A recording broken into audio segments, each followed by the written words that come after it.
오늘 말씀은 마태복음 14장 13절 14절입니다.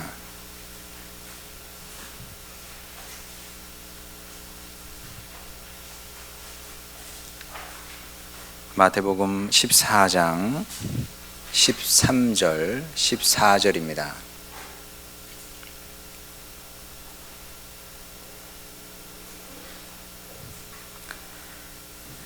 제가 봉독하도록 하겠습니다. 예수께서 들으시고 배를 타고 떠나사 따로 비인들에 가시니 무리가 듣고 여러 고을로부터 걸어서 따라간지라. 예수께서 나오사 큰 무리를 보시고 불쌍히 여기사 그 중에 있는 병자를 고쳐 주시니라. 아멘. 자, 비장한 아름다움이라는 게 있는 겁니다. 비장한 아름다움이 뭐냐면 정의, 용맹, 극적인 죽음, 이 세 가지를 갖춘 인생을 가리켜서 비장한 아름다움이구나 이렇게 얘기를 합니다. 그런 사람들이 있죠. 우리나라 역사에도 그런 분들이 있습니다. 가장 대표적인 것, 제가 자주 얘기하는 충무공, 이순신 장군. 이순신 장군님이 그런 분이었죠. 그래서 우리나라의 역사에 많은 사람들이 있었습니다만 다 논란의 여지가 있잖아요. 근데 저는 지금까지 살아오면서 충무공을 싫어하는 사람 한 명도 못 봤습니다. 여러분, 이순신 장군님 싫어하는 사람 있어요? 한 명도 없어요. 정말 이런 인물은 대단히 드뭅니다. 뭐 진짜 너무 다 논란의 여지가 있거든요. 근데 이제 충무공만큼은 논란의 여지가 없습니다. 누구나 다 좋아하는데, 근데 이제 이만큼은 못해도 나름의 비장미를 가진 그 아름다운 인생을 살아서, 아름다운 것까지는 모르겠지만 비장미를 가진 인생을 살아서 주목을 끈 사람들이 있죠. 우리 학생들은 아는지 모르겠는데 제임스 딘이라고 제임스 딘, 아니 뭐 체 게바라, 뭐 이런 사람들, 그 한때 젊은 청년들이 이렇게 딱 사진 이렇게 새겨진 티셔츠를 이렇게 입고 다니고 그게 유행인 적도 있었거든요. 이 두 사람의 경우는 이제 요절까지 했습니다. 그래서 정의, 뭐 제임스 딘은 뭐 정의하고는 관계 없습니다만 어쨌든 용맹, 그 다음에 요절까지 합쳐가지고 나름의 그 비장한 아름다움을 가진 그런 인생을 산 사람들이었다고 할 수 있겠죠.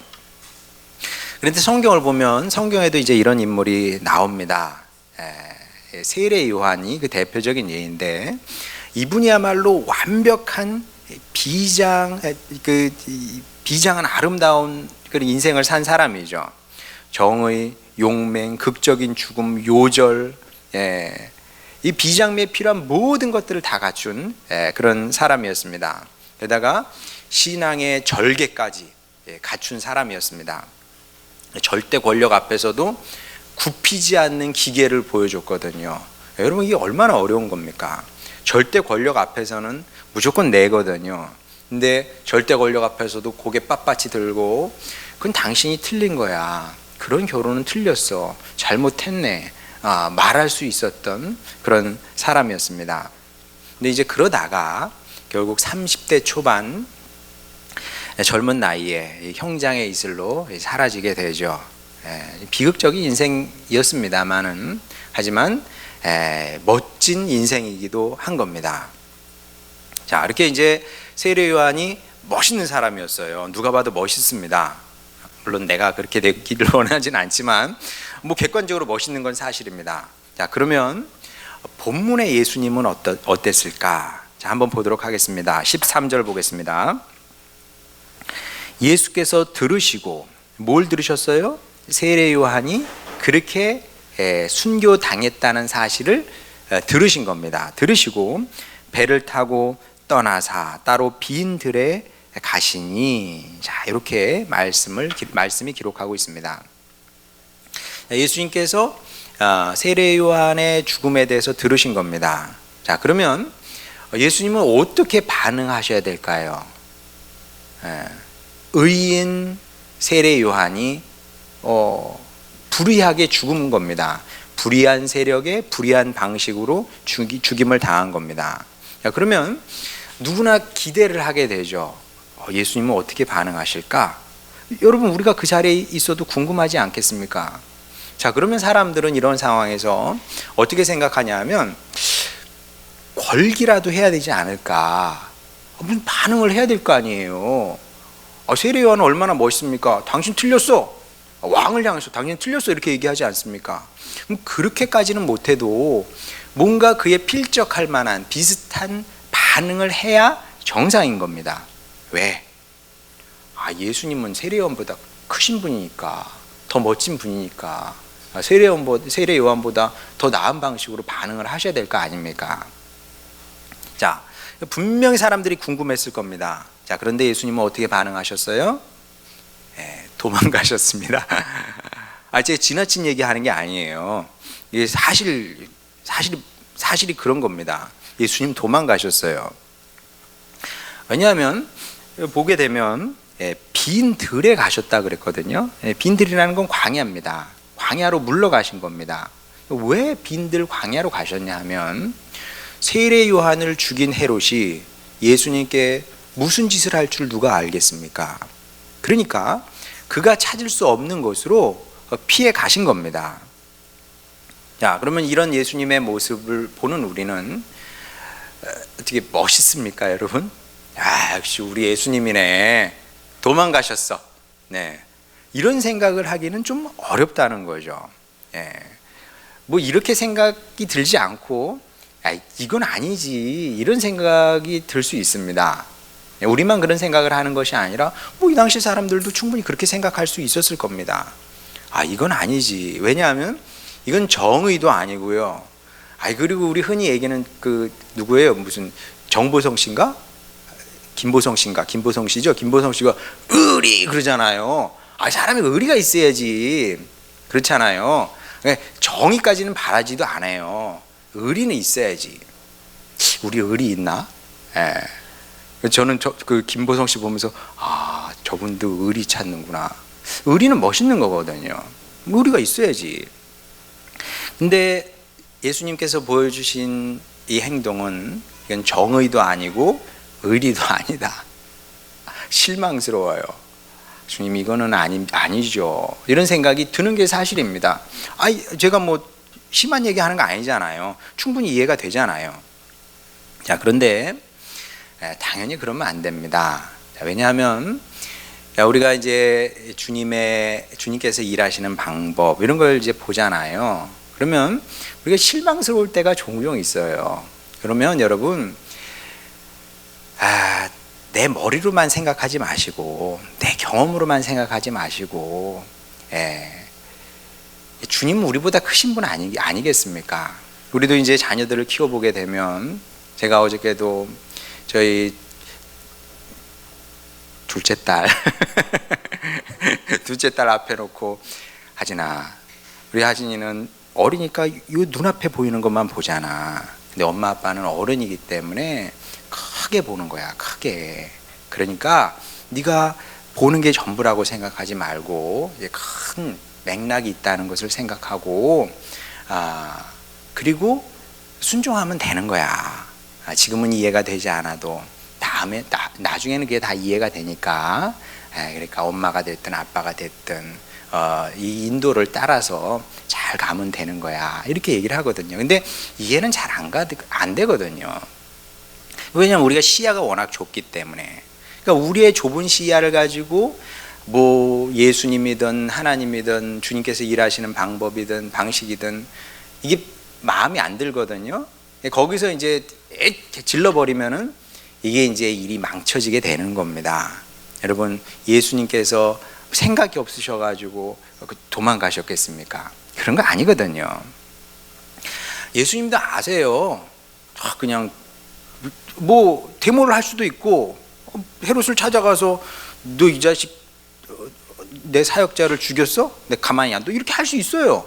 그리고 예수님께서 원하시면 뭘 못하겠습니까? 다 하실 수 있으셨는데 그렇게 하지 않으신 데는 다 이유가 있다.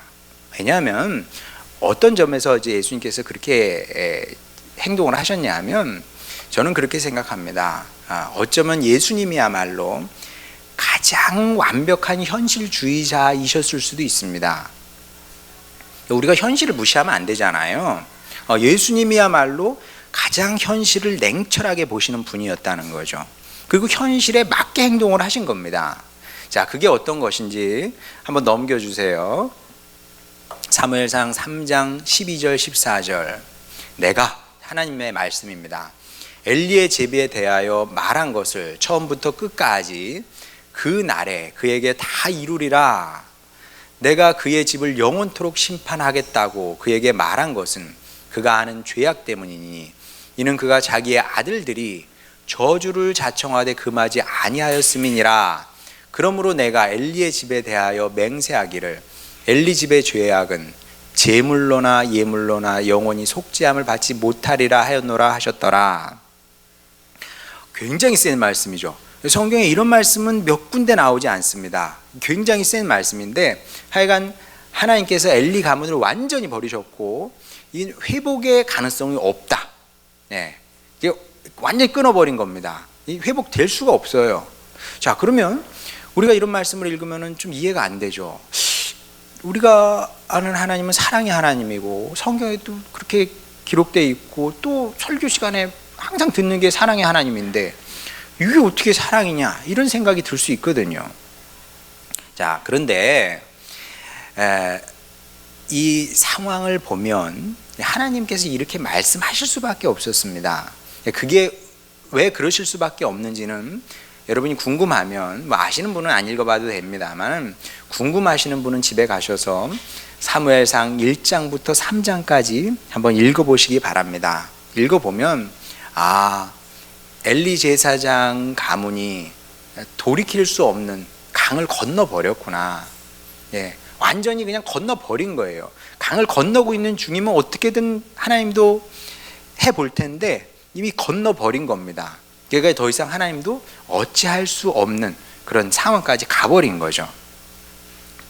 자, 그러면 역사 속에 이런 사람이, 이런 가문이 엘리밖에 없느냐? 그게 아니라 헤롯도 마찬가지입니다. 헤롯도 이런 사람이었다는 거죠. 세례 요한은 혹시나 헤롯이 돌이킬까 해서 그의 죄를 지적을 한 겁니다. 미워서 지적하지는 않아요. 어떤 사람도. 그러니까 이제 그래요. 뭐 목사님이 그 찌르는 설교를 했다. 그래, 뭐 그 목사님이 진짜 미워서, 성도가 미워서 그런 설교를 했다면 그 목사님이 부족한 사람이지만 글쎄 제가 아는 목사님들은 주로 그렇지는 않아요. 자기와 함께 신앙생활 하는데 성도들을 미워한다? 뭐 있을 수 있겠죠. 근데 그거는 어려운 일입니다. 마치 부모가 자식을 미워할 수 없는 것처럼 미운 짓 하지요. 그래도 미워하지 않잖아요. 그것처럼 대부분의 목회자들도 마찬가지입니다. 그러니까 받아들이면 되는 거죠. 내가 저것을 정말 주님께서 나에게 주시는 말씀이구나 받아들이면 되는데 그게 이제 쉽지 않은 겁니다.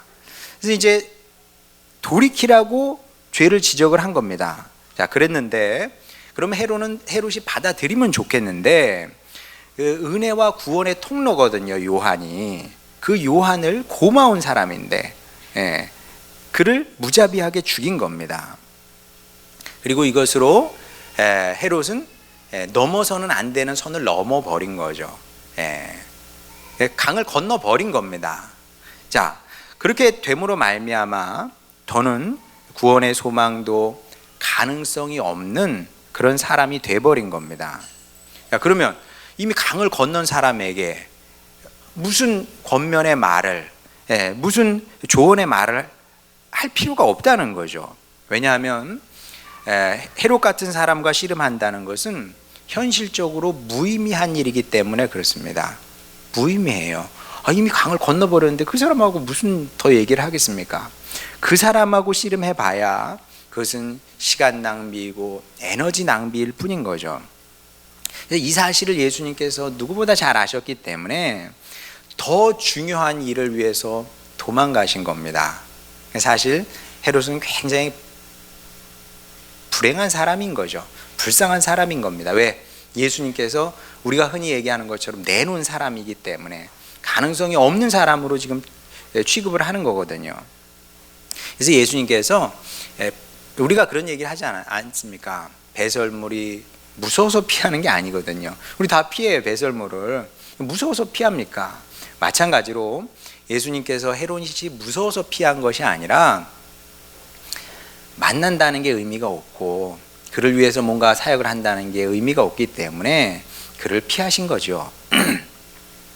자, 그러면 이제 더 중요한 일이 무엇인가? 예수님께서 더 중요한 일을 위해서 피하신 거니까 예수님께서 보신 더 중요한 일은 무엇이냐 하면 14절에 나옵니다. 예수께서 나오사 큰 무리를 보시고 불쌍히 여기사 그 중에 있는 병자를 고쳐주시니라. 자, 예수님께서 보실 때 진짜 큰 일은 헤롯을, 이미 끝난 사람, 끝난 인생 헤롯을 만나는 것이 아니라, 그가 왕이긴 했지만 하나님께서 보실 때는 이제 아무것도 아닌 거예요. 당신을 찾아온 무리를 만나시는 것이 예수님께서 보실 땐 큰 일이었다는 거죠. 그리고 오늘 본문에 보게 되면 그 사람들을 불쌍히 여기셨다, 긍휼히 여기셨다 이렇게 말씀하고 있습니다. 예수님은 당신의 백성을 긍휼히 여기시는 분이시죠. 예수님은 우리를 긍휼히 여기시는 분입니다. 그럴 수밖에 없습니다. 자, 왜냐하면 긍휼이 곧 사랑이기 때문에 그렇습니다.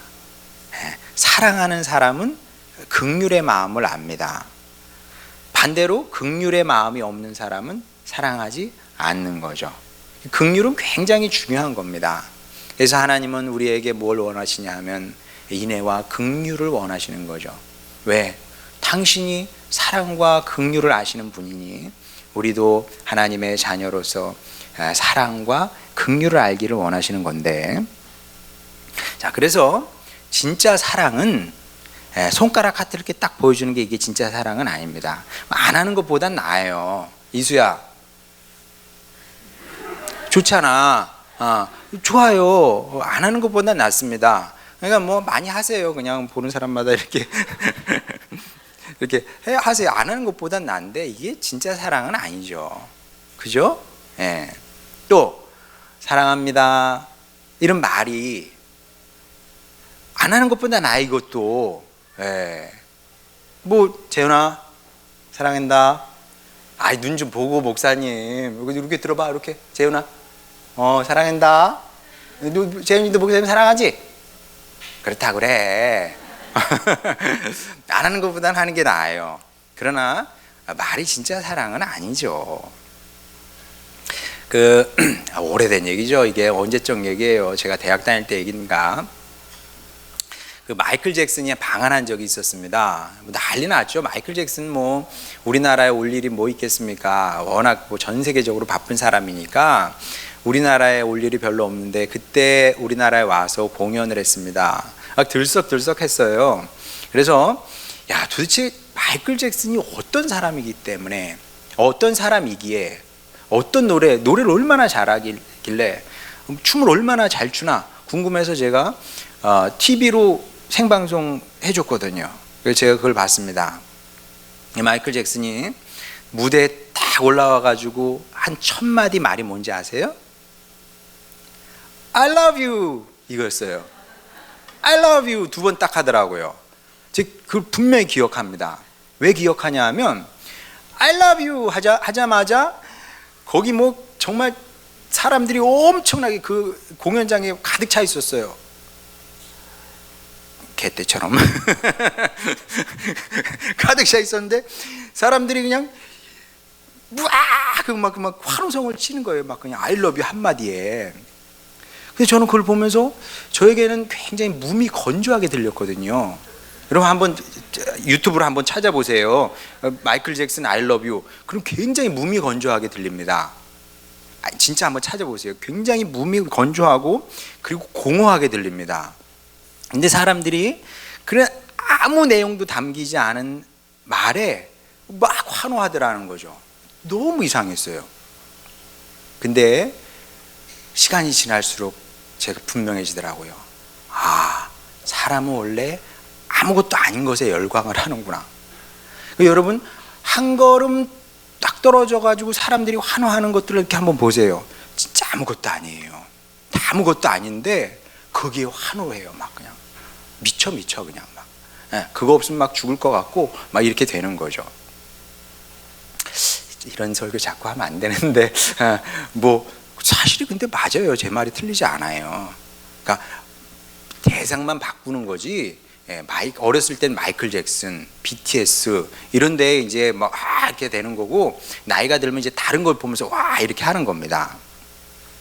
사실 아무 내용도 없는 것, 의미도 없고 가치도 없는 것, 거기에 그렇게 쫓아서 코끼에서 살아가는 게 이제 인생인 건데, 어쨌든 진짜 사랑은 말이 아니고요. 말이 먼저 나오는 게 아닙니다. 여러분도 한번 생각해 보세요. 제 평생에 저를 제일 많이 사랑한 사람이 누구겠습니까? 누굴 것 같아요? 누굴 것 같아요? 어머니지. 어머니가 제일 많이 사랑. 근데 저희 어머니가 저한테 우리 아들 사랑한다 한마디라도 하셨을 것 같아요? 안 하셨죠. 안 하셨어요. 기억이 안 나. 근데 말씀은 하시지 않았지만 알아요. 저는 어머니로부터 가장 큰 사랑을 받았다는 것을 아는 겁니다. 자, 그러면 말이 아니라 그럼 뭘로 표현이 되냐 하면 뭐 다양하게 표현되죠. 사랑은 다양한 방법으로 표시되는데 그 중에 하나가 바로 긍휼로 표현된다는 겁니다. 그러니까 사랑하면 긍휼이 먼저 나오는 겁니다. 자, 그러면 긍휼이 뭐냐? 긍휼이 뭘까요? 뭐 긍휼도 여러 가지로 얘기할 수 있습니다. 뭐 아주 유치한 긍휼은 그런 거죠. 제가 3학년 때인지 4학년 때인지 막 놀고 있는데 저희 작은아버지 출근하시는 길에 그때 노는 날이었는데 그때는 뭐 휴일도 없이 출근을 했으니까 저희 작은아버지께서 저를 부르시더니 돈을 좀 주시더라고요. 근데 많았던 것 같지는 않아요. 근데 형이 멀리서 저를 보고 와서 같이 나눠 쓰자고 그러더라고요. 근데 보니까는 나 혼자 떡볶이를 배불리 먹기에도 조금 어려운 액수였어요. 기억이 나요, 그 느낌이. 근데 이거를 자르는 순간에 애매하거든. 그래서 싫다 그랬어요. 싫어. 그런데 형이 그러면서 가는 거예요. 가는데 뒷모습이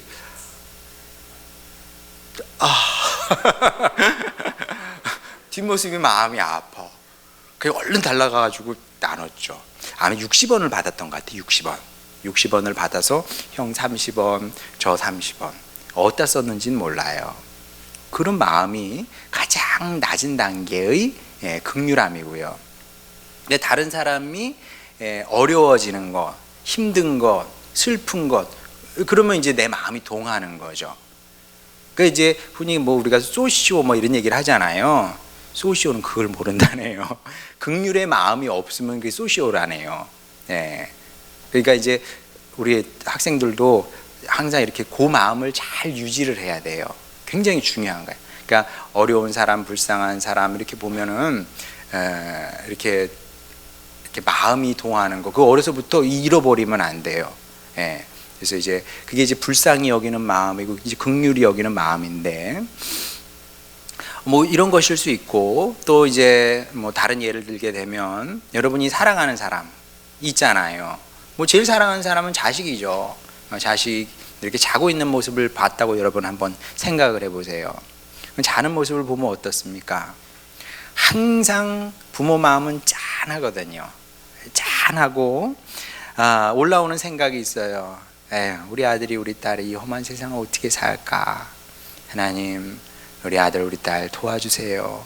지켜주세요. 주님 길로 가길 원합니다. 이 기도가 나오지 않아요. 저절로 기도가 나오는 거죠. 이제 이 마음을 이제 긍휼이라고 그러는 건데, 이제 마음이 동하는 거고요. 마음이 움직이는 겁니다.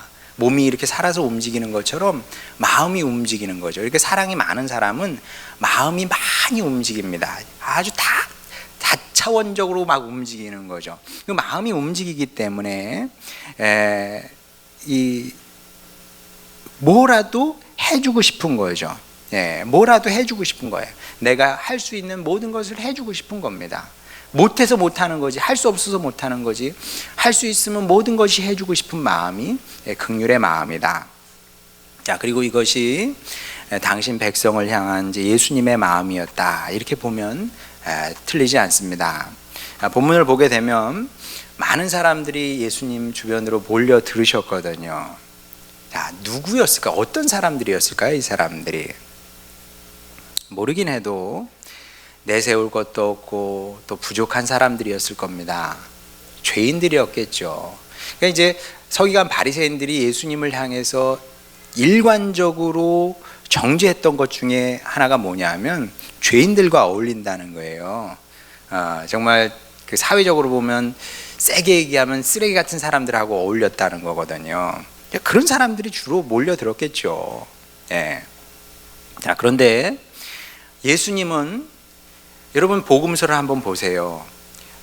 예수님이야말로 일관적인 행동 방식이 있습니다. 당신을 찾아오잖아요. 누가 됐든, 그 사람이 잘난 사람이든 못난 사람이든 아니면 종교적으로 괜찮은 사람이든 아니면 죄인이든 누구 와요. 누가 됐든 옵니다. 자, 근데 당신을 찾아오게 되면 예수님은 일관적으로 하지 않으셨던 것이 무엇이냐면 그들의 과거를 묻지 않으셨다는 겁니다. 너 어떤 사람이냐 물어보지 않으셨어요. 그리고 자격을 따지지도 않으셨습니다. 자격 조건 딱 내고 너는 자격 미달, 너는 자격 합격, 이렇게 하지 않으셨다는 거죠. 탕자의 비유에 나오는 그 아버지가, 탕자가 돌아오지 않습니까? 돌아왔을 때 조건 없이 받아주셨습니다. 그것처럼 예수님도 누가 됐든 간에 굉장히 충격적이죠. 세리를 받아줘? 이완용이에요, 이완용. 여러분, 이완용을 어떻게 받아줄 수 있습니까? 그러니까 예수님의 이 행동 방식은 이게 충격적일 수밖에 없었던 거죠. 예, 다 오기만 해. 아무나 괜찮아, 다 와, 내가 받아줄게. 기본적으로 이런 자세셨거든요. 자, 이게 상식적으로 불가능한 일인데 불가능한 일이 어떻게 가능했느냐? 왜 가능할까요, 여러분? 왜? 아버지니까 가능한 겁니다. 아버지니까. 이게 아버지와 탕자의 비유에 나오는 형의 차이인 거죠. 형은 아버지가 될 수가 없어요. 탕자가 동생이 돌아왔습니다. 묻고 싶었겠죠. 멱살이라도 잡고 묻고 싶었을 겁니다. 너 이 자식 왜 나갔어? 왜 집 나간 건데? 왜 나갔어? 소리를 지르고 싶었겠죠. 그동안 어디서 무슨 짓 한 거야? 드라마에 나오잖아요. 너 어디서 무슨 짓 한 거야, 이 자식아? 그 많은 돈 어디다 썼어? 내 돈. 내 돈이거든요, 사실. 내 돈이기도 해요. 형의 돈이기도 합니다. 묻고 싶은 게 많았을 겁니다. 자, 반면에 아버지는 달랐죠. 집 나간 아들이 돌아와서 기쁘셨습니다. 돌아왔구나. 이제 됐다. 그리고 왔는데 보니까 이 자식이 그냥 행색이 초라한 것이 정말 거지의 모습을 하고 돌아왔네. 그게 애달프고 애초로우셨던 거죠. 그래서 어떻게 합니까? 아버지가 돌아온 탕자를 씻기시고 좋은 옷으로 입히시고 그리고 가장 좋은 음식을 먹이지 않습니까? 자, 이게 탕자의 비유의 내용인데, 그래서 우리는 이 탕자의 비유를 읽을 때마다 질문해야 되는 게 있습니다. 아버지가 누군지는 너무나 명확합니다. 탕자가 누굴까요? 탕자가 누굽니까? 여기 나오는 무리가, 예수님 주변에 무리가 몰려들잖아요. 다 탕자입니다. 천부여 의지 없어서 병들고 굶주려서 예수님을 찾은 겁니다. 그러면 이 무리만 탕자냐? 아니요. 우리도 마땅히 탕자가 돼야 한다는 거죠. 우리도 탕자입니다. 그러면 헤롯은 돌아온 탕자일 수 있었는데 그걸 기대하고 세례 요한이 네가 틀렸어, 네가 잘못했어 이렇게 정죄를 했는데 돌아온 탕자이기를 거부한 거죠. 거부하면서 세례 요한을 죽여버린 겁니다. 결국 그는 아버지 품을 완전히 떠난 인생이 되는 거죠. 아버지 인생을 떠나잖아요. 그러면 하나님 아버지의 긍휼을 입을 수 없는 사람이 되는 겁니다. 하나님께서 하고 싶어도 할 수가 없어요. 또 나갔는데 뭐 어떻게 그에게 사랑을 베푸시고 긍휼을 베푸시겠습니까? 자, 그래서 우리가 이 사실을 평생 기억을 해야 되는 겁니다. 사람들은 그래요. 경제가 중요하다 그럽니다. 바보야, 중요한 것은 경제야. 이런 얘기를 하잖아요. 저도 현실적인 사람이에요. 제가 돈 없이 삽니까? 돈이 있어야 살죠. 경제가 중요하죠. 가난한 사람들은 무서워해. 노년에 어떻게 될지 그걸 두려워합니다. 이해하죠. 그러나 여러분, 진정한 가련함, 불쌍함은 가난이 아닙니다. 병들면 사람이 가련해지고 불쌍해지죠. 그럼요, 당연하죠. 저도 병 드는 게 무서워요. 누구라고 안 그러겠습니까? 병원에 가보면 여러분 마음이 아파요. 참 어렵습니다. 마음이 어려워요.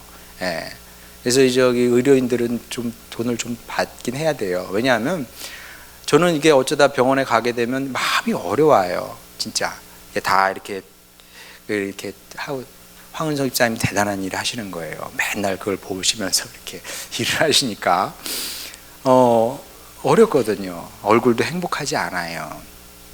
자, 그런데 그보다 더 불쌍하고 가련한 인생이 있으니 그것은 아버지의 긍휼을 입을 수 없는 사람이 되는 겁니다. 이 땅에서도 입지 못하고 주님 나라에서도 입을 수 없는 그런 사람이 되는 거죠. 그래서 우리가 인생에서 제일 중요한 것은 건강도 중요합니다. 돈도 중요합니다. 우리 자녀들이 잘 되는 것도 중요합니다만은, 그러나 그 모든 것보다 앞서는 더 중요한 것은 우리의 삶이 아버지께 돌아가는 운동이 돼야 된다. 오늘도 또 돌아가고 내일도 또 돌아가고 그렇게 주님을 찾는 운동이 돼야 된다는 거죠. 물론 돌아가는 것이 또 쉽지도 않아요. 여러 가지로 쉽지 않습니다. 때로는 시험에 들기도 해요. 우리 자녀들이 부모를 오해하는 것처럼 하나님을 오해해서 흥치펑 그래가지고 그냥 이렇게 그냥 떠나는 경우도 있어요. 시험 들었다 그러죠. 그런 경우도 있고요. 아니면 민망한 경우도 많아요. 여러분도 그 마음 알 겁니다. 내가 또 실수했네. 실수 얼마나 많이 합니까? 저도 실수 많이 하고요. 또 실수했어. 목사식이나 돼서 이런 실수를 또 했구나. 또 넘어지고요. 넘어지는 거 일상이죠. 또 죄를 지었구나. 우리가 참 집을 지어야 되는데 집을 짓고 또 짓는 건 대부분 다 좋거든요. 글을 짓고 집을 짓고 짓는 건 다 좋은 건데 그런 걸 짓지 않고 죄를 짓네. 죄를 또 지었어요. 이러다 보니까 송구하고 또 염치도 없고 주님께 돌아가기도 민망하고 오기는 왔는데 기도도 잘 안 되고 주님께서 날 받아주실까 이런 생각에 기도도 잘 안 되죠. 그런 경우가 얼마나 많이 있습니까? 어쩌면 오늘도 그런 마음으로 예배 자리에 여러분이 나왔을지도 모릅니다. 그런데 그러면 되는 거예요. 그러면 되는 겁니다. 그러니까 아버지가 나 같을 거라고 생각하면 안 돼요. 우리는 탕자 같거든요. 내가 돌아가기는 해. 갈 곳이 거기밖에 없으니까 돌아가긴 하지만 내가 어떻게 아버지를 아버지라고 부르겠는가. 그냥 종으로 여겨달라고 그렇게 요청을 하고 품꾼의 인생을 살아야 되겠다 이런 마음으로 가거든요. 근데 우리도 그런 마음이 있을 수 있어요. 아무리 생각해봐도 내 자격이 없거든. 부족하거든. 근데 여러분 그래도 됩니다. 오잖아요. 주님께 오기만 하면 주님께서 아시죠? 다 아세요. 좀 묻지 않아요. 세상 모든 아버지가 어머니가 그랬던 그런 것처럼 개판 치고 나가서 막 그냥 며칠 있다 와요. 들어와요. 그러면 부모님이 뭐라 그래요? 왔니?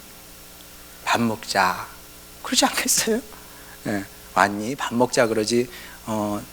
나갈 때는 네 발로 나갔지만 들어올 때는 네 마음대로 못 들어온다. 이러지 않잖아요. 그죠? 그게 이제 아버지의 마음인 것처럼 예수님도 마찬가지다. 돌아오면 주님께서 우리를 긍휼히 여기시고 당신이 우리를 위해서 해주실 수 있는 모든 것을 해주시려고 하신다. 그래서 무리의 질병을 고쳐주셨던 것처럼, 약함을 싸매주셨던 것처럼 우리의 연약함도 고쳐주시고 우리의 궁핍도 채워주시고 또 우리의 원통함 이런 것도 있거든요. 그런 것도 풀어주시고 해주실 수 있는 것은 다 해주시게 돼 있다. 이 믿음과 확신을 갖는 것이 중요한 겁니다. 이 믿음과 확신. 그래서 믿음이 중요한 거예요. 무조건 믿어 그것이 아니라 이 믿음이 없으면 돌아갈 수가 없어요. 그리고 왜 소망이 중요한 겁니까? 내가 부족하지만 하나님께서 나를 위해서 일해 주실 거야. 염치 없지만 그 소망을 하는 겁니다. 그 소망으로 또 주님께 돌아가는 거죠. 평생 이 일 잘하시길 바랍니다. 그래서 이 길이 이렇게 하는 것이 주님의 사랑을 경험하며 사는 유일한 길이다. 이렇게 주님의 사랑을 조금씩 배워가면서, 여러분 얼마나 주님의 사랑을 아시는 것 같아요. 여러분이, 제가 어저께도 권사님과 잠깐 얘기를 나눴습니다만은, 여러분 저도 그렇고 여러분도 그렇고 100으로 치면 이제 1이나 알았을까 2나 알았을까, 아직 많이 남았어요. 뭘 안다 생각하지 마시고 아직 우리가 받아야 될 사랑은 크고도 많다. 그리고 그 사랑을 받으면 그 사랑이 저를, 여러분을 새롭게 하고 변화시키게 될 것이고 은혜의 삶을 살게 하실 겁니다. 이 사실 기억하시고 날마다 주님께 돌아가는 여러분 되시길 바라고, 그래서 주님께서 우리 모두를 회복시키시고 변화시키시는 그런 은혜와 사랑을 누리는 주님의 자녀들 다 되시기를 주님의 이름으로 축원합니다. 우리 찬양 부르고 기도하도록 하겠습니다.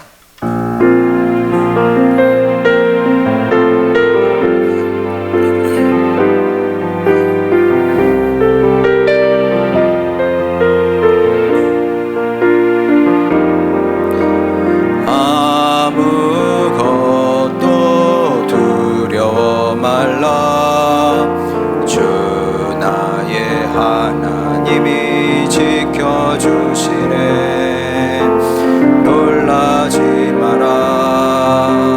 겁내지 마라. 주님 나를 지켜주시네.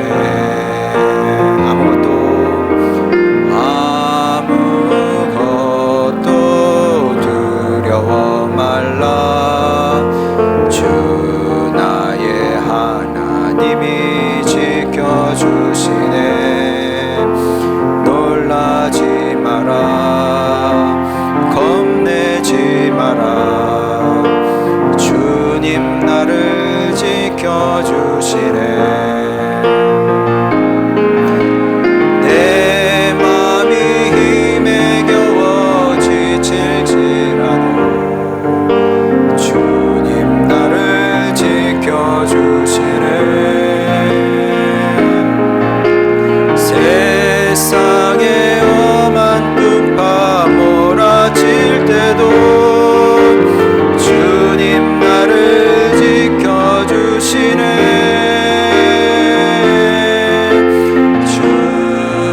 주님은 나의 산성, 주님은 나의 요새, 주님은 나의 소망, 나의 힘이 되신 여호와. 아무것도 두려워 말라. 아무것도 두려워 말라. 주 나의 하나님이 지켜주시네. 놀라지 마라. 겁내지 마라. 주님 나를 지켜주시네. 내 맘이 매겨워 지칠지라도 주님 나를 지켜주시네. 세상에 험한 풍파 몰아칠 때도 주님 나를 지켜주시네.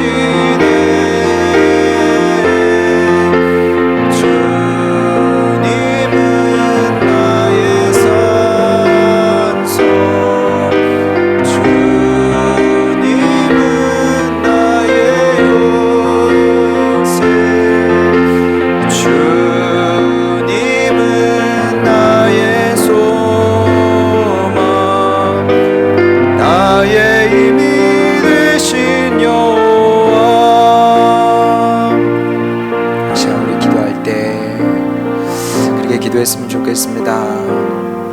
우리는 아버지가 아니기 때문에, 하나님 아버지가 아니기 때문에 그 마음을, 그분의 마음을 알지 못합니다. 그래서 오해도 합니다. 또 시험에 들기도 합니다. 이 시간 그렇게 결단했으면 좋겠습니다. 이제 아버지, 제가 그런 아들이, 그런 딸이 되지 않겠습니다. 제 결심하오니 이제 아버지의 사랑을 제가 믿겠습니다. 제가 확신하겠습니다. 그리고 날마다 주님을 찾겠습니다.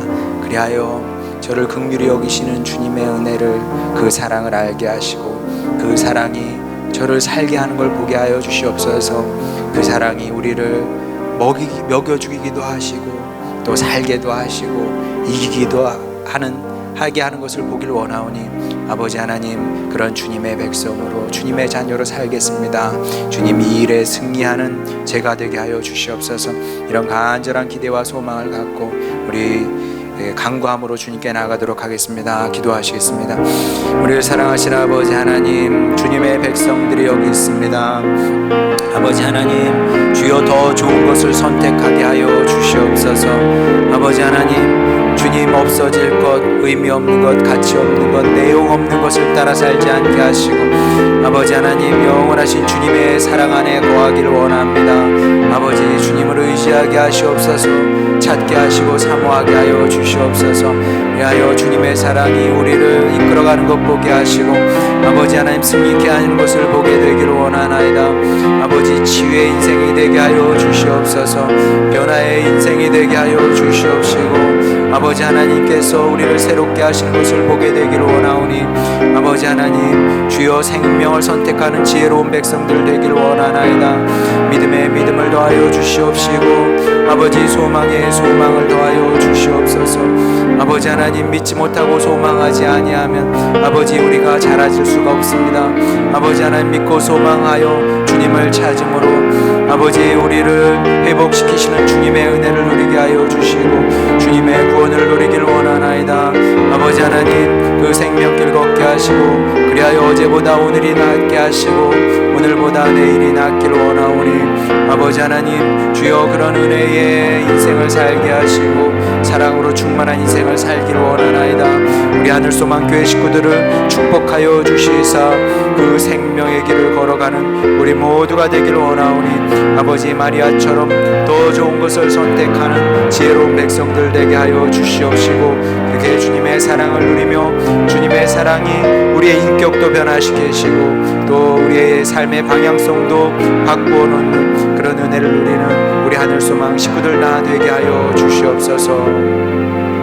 우리를 사랑하시는 아버지 하나님, 말씀 주시니 감사합니다. 이 말씀이 우리의 마음에 잘 뿌리박게 하여 주시사 주님 긍휼의 목자 되신 우리 예수님 따라 주님과 동행하며 사랑이 이기게 하는 그런 삶을 살아내는 주님 백성들 되게 하여 주시옵소서. 감사드리며 사랑 많으신 우리 구주 예수님의 이름으로 기도드렸습니다. 아멘.